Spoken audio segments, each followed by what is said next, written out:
You know, for millions of us, the 401k is supposed to be our ticket to retirement. But let's be real, it can feel like a total black box, right? Well, today, we're going to crack that code. We're turning all that confusion into real confidence. So let me just ask you something straight up. Are you positive that all the money you're saving is actually working for you? Because there are these hidden forces that could be silently eating away at your retirement savings year after year, and you might not even know it's happening. The stakes here are, well, they're incredibly high. And this number, this is exactly why we're talking about this today. The U.S. Department of Labor found that a tiny-sounding 1% difference in annual fees can slash your retirement balance by a massive 28% over your career. Think about that. That's almost a third of your nest egg, just gone. Paid out in fees you probably didn't even know were there. So here's our game plan to get you in the driver's seat. First, we're going to uncover the biggest hidden dangers in your 401k. That means understanding the rules for claiming your employer's free money and seeing how fees silently chip away at your growth. Then, we'll flip to the solutions and show you exactly how to move your nest egg safely when you switch jobs. Okay, let's dive right into those dangers. A 401k is a powerful tool, for sure, but it is not a set it and forget it kind of thing. The first big pitfall is all about what seems like free money, your employer's match. This is where a little word called vesting comes into play, and not getting how it works can literally cost you thousands.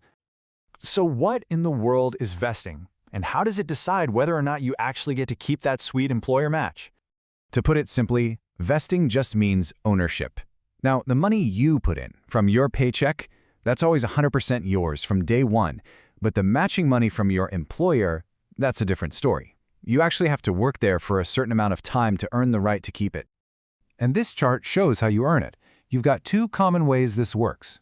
With cliff vesting, it's all or nothing. You might have to work for, say, 3 years. If you leave just one day early, you lose 100% of your employer's contributions. Ouch. Then there's graded vesting, where you gain ownership bit by bit. After 2 years, you might own 20%, then 40% after 3, and so on. Knowing which schedule your company uses is absolutely critical before you even think about changing jobs. And here's the kicker. If you leave before you're vested, that money doesn't just disappear into thin air. Nope, it goes right back into your employer's pocket. They can use it to pay the plan's bills or even to boost the accounts of the people who stayed. It is literally your money going back to the company. All right, on to the second hidden danger, and this one hits everybody: fees. Even when you're fully vested, these little percentages are silently draining your account year in and year out. They are the single biggest factor in how much of your investment growth you actually get to keep.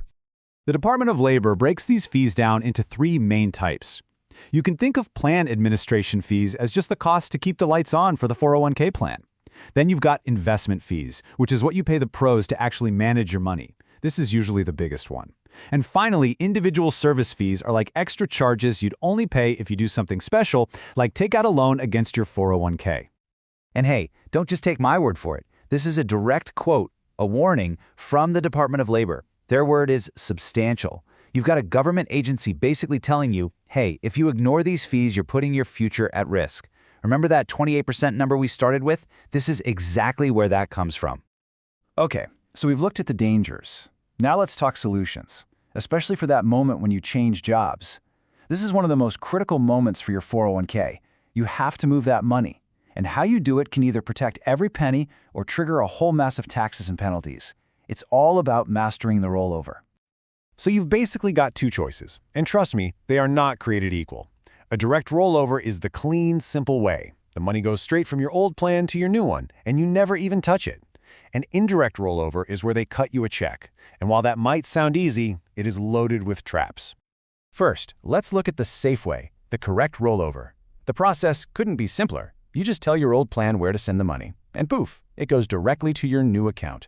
The absolute key here, as you see in Step 3, is that no taxes are withheld. All of your money stays invested and working for you, uninterrupted. And now, we enter the danger zone, the indirect rollover. This is where it gets so risky. The second that check is made out to you, by law, your old employer has to withhold 20% for taxes. So, if you had $50,000 in your account, you only get a check for $40,000. But, and this is the trap, you still have to deposit the full $50,000 into a new retirement account within 60 days. That means you have to magically come up with that missing $10,000 from your own pocket.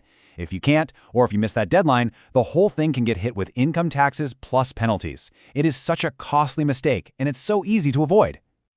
So, now that we've cracked the code on vesting, fees, and rollovers, the power really does shift back to you.